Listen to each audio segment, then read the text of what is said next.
Well, it's time for Meeting with the Mayors, a weekly segment you will only find right here on CBS 47. This week, we are checking in with the mayor of Mendota. How are you doing today, Mayor?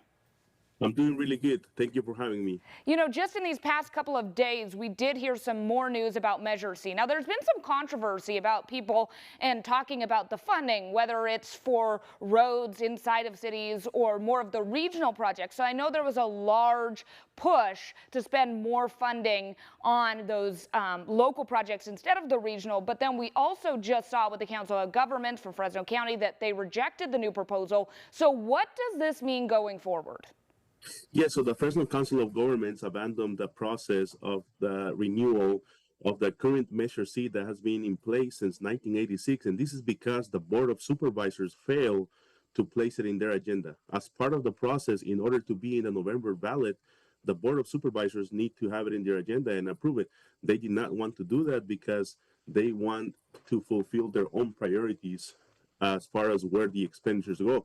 Now, the plan that was built and developed at Fresno Council of Governments, that plan is a very balanced plan that has expenditures for roads, local streets and roads will get 65%.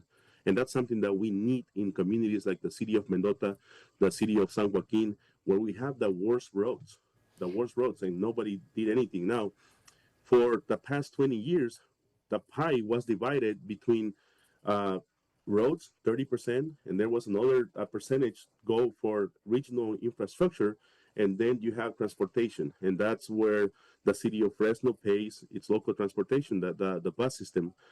That those are services that are needed, and those are services that our community, a lot of people need them.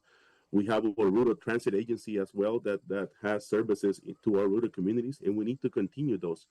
Now, the Board of Supervisors wanted to get rid of that, or at least made it restricted by a large portion and continue with the regional projects. And this is something that is not acceptable. We need to continue the basic services for our community, for our military, for our elderly, and at the same time fix the roads. And that is why the new citizens-led initiative that I am backing up as well has this plan. And that's where we are right now. Are you worried about there being confusion about that since it is like citizen-led and there already is confusion about Measure C? I think it's going to be very clear, both plans. So Measure C, right now, there's no second plan out there, only the citizens-led initiative. So that is what we're going to be pushing now. I don't know if there's going to be a second plan. If there's a second plan put together by the supervisors and the people that let our cities fall behind, then that's going to create a little bit of confusion. But I think we got to do the education into people to see what they're voting for. Yes, thanks so much. Well, moving on now, what are some upcoming projects? And if you guys don't have this funding going into the future, what is this going to mean for your guys' budget as well? Yeah, then we're going to have to look for other funding sources to fix our roads. You know, in the past 20 years, but Mendota didn't really receive a whole lot of funding because of the structure, the way that it was placed. We only received $5 million in the past 20 years, which is very little to keep and maintain our roads and do anything else, basically. So, I mean, a couple $100,000 here and there. We're gonna have to go out and look for other ways to fund those needs. We are very excited about 2026. We have a lot of projects in the pipeline right now, including our community center, which is going to be a place for our elderly, a place for our kids. It's going to be a nice place for the whole community. Very happy about that. And also, we recently received a grant for $7.6 million towards the end of last year. We got notice of that, and that's going to be to help with our flooding in the city of Mendota. For many years, we had roads that have flooded when the heavy rains come in. Now we're going to be able to fix those issues in our community, aside from other projects that were already in the pipeline. So we're very excited about everything that's coming up into our city. A lot of different projects that are culminating, that are going to be finishing the cross line this year. So we're very happy. Yes, absolutely. And you see just even on your guys' signs that it says, you know, Cantaloupe, capital of the world. You guys have a lot of farm workers. There's been a lot of concerns, some fears over immigration raids. What's your message to residents at home? Yeah, so there's everybody out there is living in fear right now, and they have, you know, they're all for it, right? I think, you know, that something needs to be done. I think that everybody needs to work together.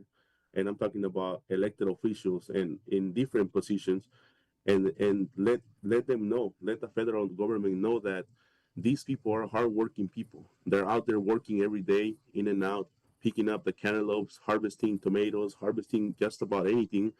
They need to help these people. We're not criminals.